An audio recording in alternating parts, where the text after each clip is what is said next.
प्रश्न एक, पृथ्वी के क्षोभ मंडल में सबसे प्रचुर गैस कौन सी है? तो इसका राइट आंसर होगा ऑप्शन ए नाइट्रोजन। साथियों, नाइट्रोजन जो है वो वायुमंडल में 78.05% है। प्रश्न दो, भारतीय संविधान का कौन सा अनुच्छेद बिना हथियार के शांतिपूर्ण रूप से एकत्रित होने के अधिकार से संबंधित है? तो इसका राइट आंसर होगा ऑप्शन डी अनुच्छेद 19(1) बी। साथियों, ये भी ध्यान रखिएगा कि अनुच्छेद 19 से 22 से लेकर ये स्वतंत्रता के अधिकार में आते हैं।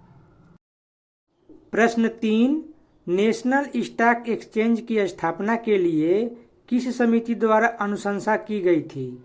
तो इसका राइट आंसर होगा ऑप्शन बी फेरवानी समिति।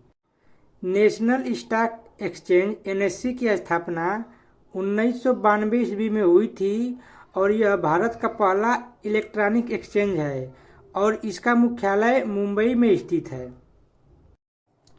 प्रश्न चार, निम्नलिखित में से किस रोग में लार ग्रंथियां की सूजन के लक्षण दिखते हैं?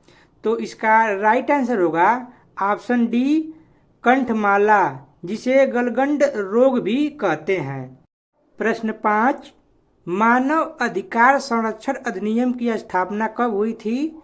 तो मानव अधिकार संरक्षण अधिनियम की स्थापना हुई थी 1993 में। इसका राइट आंसर होगा ऑप्शन बी 1993 और यह 8 जनवरी 1994 से लागू हुआ था। प्रश्न 6, भारतीय संविधान के किस अनुच्छेद के तहत भारत के सर्वोच्च न्यायालय की स्थापना की गई थी? तो इसका राइट आंसर होगा ऑप्शन बी अनुच्छेद 124। अनुच्छेद 124 के तहत ही सर्वोच्च न्यायालय की स्थापना हुई थी। प्रश्न 7, ... एक प्रकार का साइबर अपराध है जहां कंप्यूटर सिस्टम या नेटवर्क कंप्यूटर वायरस से संक्रमित होता है, तो उसे क्या कहते हैं? तो इस प्रश्न का सही उत्तर होगा ऑप्शन डी मालवेयर अटैक। प्रश्न 8, भारतीय संविधान के निम्नलिखित अनुच्छेदों में से कौन सा अनुच्छेद राष्ट्रपति चुनाव की प्रक्रिया से संबंधित है? तो इस प्रश्न का सही उत्तर होगा ऑप्शन ए अनुच्छेद 55। अनुच्छेद 55 के तहत ही भारत के राष्ट्रपति का चुनाव होता है। प्रश्न 9, निम्नलिखित में से उत्तर प्रदेश का लोक नृत्य कौन सा है? तो इसका राइट आंसर होगा ऑप्शन ए चरकुला। चरकुला नृत्य उत्तर प्रदेश का प्रसिद्ध लोक नृत्य है। प्रश्न 10, 6 से 14 वर्ष की आयु के सभी बच्चों को निःशुल्क और अनिवार्य शिक्षा के मौलिक अधिकार को भारत के संविधान में किस वर्ष में प्रस्तावित किया गया था?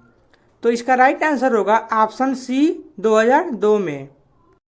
प्रश्न 11, उत्तर प्रदेश पुनर्गठन अधिनियम निम्नलिखित में से किस वर्ष में अधिनियमित किया गया था?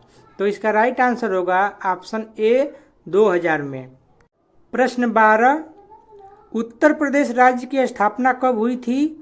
तो उत्तर प्रदेश राज्य की स्थापना हुई थी 1950 ईस्वी में। राइट आंसर होगा ऑप्शन सी 1950। प्रश्न 13, राज्य मानवाधिकार आयोग के अध्यक्ष और सदस्य की नियुक्ति कौन करता है? तो इसका राइट आंसर होगा ऑप्शन ए राज्य के राज्यपाल। राज्य के राज्यपाल द्वारा राज्य मानवाधिकार आयोग के अध्यक्ष और सदस्यों की नियुक्ति की जाती है। प्रश्न 14, निम्नलिखित में से किसे राज्य मानवाधिकार आयोग के अध्यक्ष या किसी अन्य सदस्य को हटाने का अधिकार प्राप्त है? तो इसका राइट आंसर होगा ऑप्शन डी भारत के राष्ट्रपति को। भारत के राष्ट्रपति द्वारा ही मानवाधिकार आयोग के अध्यक्ष और अन्य सदस्यों को हटाने की शक्ति प्राप्त है। अगला प्रश्न है, भारतीय क्रांतिकारियों द्वारा गदर विद्रोह पार्टी की स्थापना कहाँ की गई थी? तो इसका राइट आंसर होगा ऑप्शन सी यूएसए। अगला प्रश्न है, गदर पार्टी की स्थापना कब हुई थी? तो इसका राइट आंसर होगा ऑप्शन बी 15 जुलाई 1913 ईस्वी में गदर पार्टी की स्थापना हुई थी। अगला प्रश्न है, गोलाकार दर्पण की परावर्तक सतह के केंद्र को क्या कहा जाता है? तो इसका राइट आंसर होगा ऑप्शन सी, ध्रुव। अगला प्रश्न है, जैविक हथियारों पर समझौता कन्वेंशन किस वर्ष में लागू किया गया था? तो इसका राइट आंसर होगा ऑप्शन सी, 1975 में। अगला प्रश्न है, राज्य लोक सेवा आयोग के अध्यक्ष और अन्य सदस्यों की नियुक्ति कौन करता है? तो इसका राइट आंसर होगा ऑप्शन डी, राज्य के राज्यपाल। अगला प्रश्न है, राज्य लोक सेवा आयोग के अध्यक्ष और अन्य सदस्यों को पद से कौन हटा सकता है?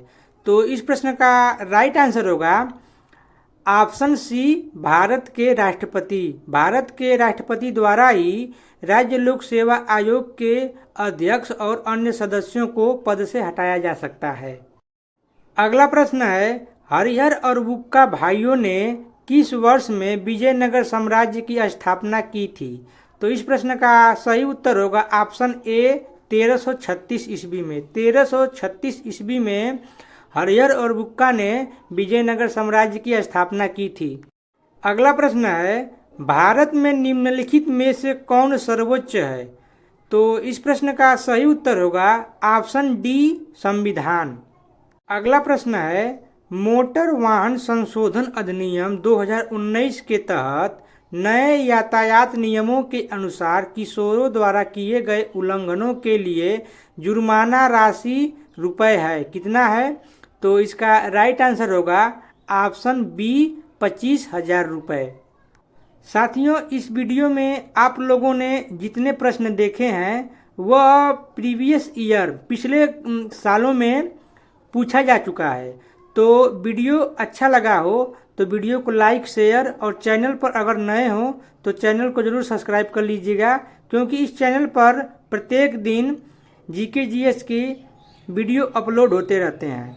फिर मिलते हैं अगले वीडियो में, तब तक के लिए नमस्कार, जय हिंद साथियों।